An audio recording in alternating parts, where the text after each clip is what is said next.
Bharti news, सीधा, सटीक और निष्पक्ष।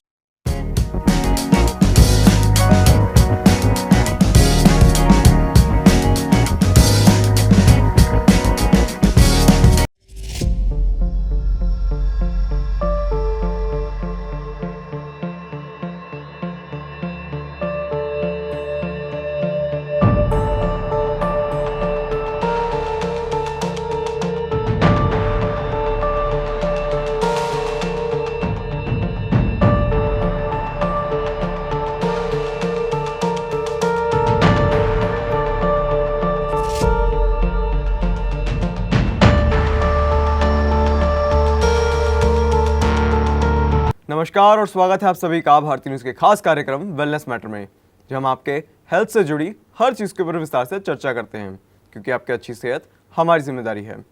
मैं हूं वंश वधावन और आज के खंड में हम बात करेंगे ना किसी मेडिकल कंडीशन की, ना किसी साइकोलॉजिकल कंडीशन की, बल्कि एक साइकोलॉजिकल थ्योरी की, जो भले ही ऊपर से कोरिलेशन ज़्यादा ना रखती हो, बस उसके फ्यूचर इम्प्लीकेशन बहुत ही सीवियर होते हैं। जी हाँ, मैं बात कर रहा हूँ द मैकडॉनल्ड ट्रायड की। मैकडॉनल्ड ट्रायड यानी ट्रायड ऑफ सोशियोपैथी एक कंट्रोवर्शियल साइकोलॉजिकल थ्योरी है जो प्रिडिक्ट करती है फ्यूचर वायलेंट टेंडेंसीज को, स्पेशली सीरियल किलर्स में, based on tin childhood behaviours में। ये थ्योरी 1963 में साइकाइट्रिस्ट J.M. मैकडॉनल्ड ने प्रपोज की थी। तीनों बिहेवियर्स हैं animal cruelty, obsessive fire setting और prolonged bed wetting beyond the typical age. चलिए एक एक करके समझते हैं इन तीनों थ्योरीज को। पहला इंडिकेटर है एनिमल क्रूरल्टी। बचपन में जानवरों के साथ सैडिस्टिक या वायलेंट बिहेवियर दिखाना, जैसे उन्हें मारना, टॉर्चर करना या अननेसेसरीली हर्ट करना।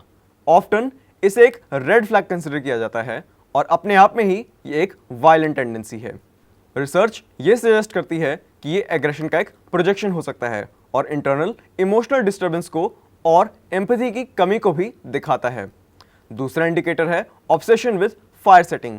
आग लगाना सिर्फ एक क्यूरियोसिटी नहीं होता है। अगर बच्चा बार बार आग लगाता है बिना किसी कारण या स्पेसिफिक रीजन के, तो वो पावर या कंट्रोल फील करना का एक तरीका महसूस करता है। कई वायलेंट क्रिमिनल्स ने कन्फेस किया है कि उन्होंने फायर सेटिंग से और एनिमल क्रूरल्टी से स्टार्ट की थी, बिकॉज उन्हें उससे एक थ्रिल या सेंस ऑफ डोमिनेंस मिलती है। तीसरा और आखिरी इंडिकेटर है persistent bed wetting, also known as enuresis, especially अगर ये एज 5 के बाद हो। अब ये पॉइंट सबसे ज़्यादा डिबेटेड है।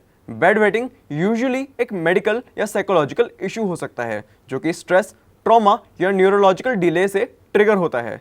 लेकिन जब ये बाकी दो बिहेवियर्स के साथ देखा जाता है, तो कुछ साइकोलॉजिस्ट इसे वार्निंग साइन समझते हैं, एक डीपर साइकोलॉजिकल डिस्ट्रेस का।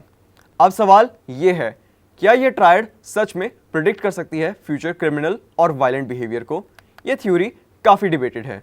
क्रिटिक्स कहते हैं कि ट्रायड के कंपोनेंट्स बहुत ही कॉमन हैं और हर बच्चे को जिनमें ये बिहेवियर देखे जाते हैं वो हमेशा वायलेंट एडल्ट्स में उभर कर नहीं दिखते हैं।